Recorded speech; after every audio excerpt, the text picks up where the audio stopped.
Je pense à Malek Jeanne Nemati, qui est cette femme qui est devenue aveugle à 20 ans. La vie n'est pas courte, mais le temps est compté.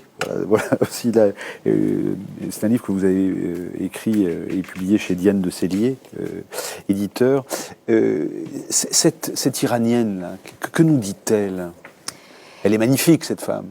Elle est rayonnante. Je dirais, elle a énormément compté dans ma vie, puisque je l'ai connue dans mon adolescence, et qu'elle a été...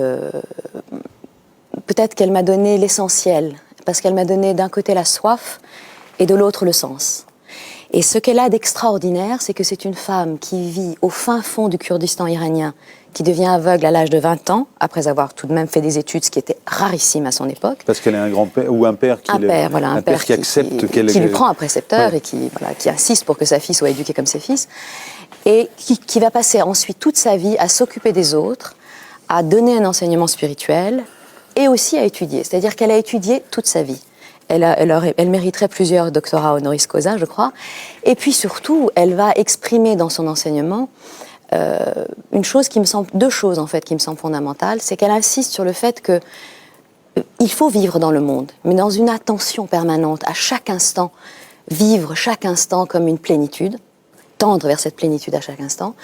Et l'autre, c'est vivre avec les autres, dans un don de soi qui soit total et absolu. Et ça, elle l'a vraiment vécu. Elle s'est occupée beaucoup des femmes, etc. Mais elle s'est occupée de beaucoup de gens. Et elle a vraiment vécu une vie qui était une vie de don. Le don de soi pour le bonheur des autres. C'était vraiment son motto.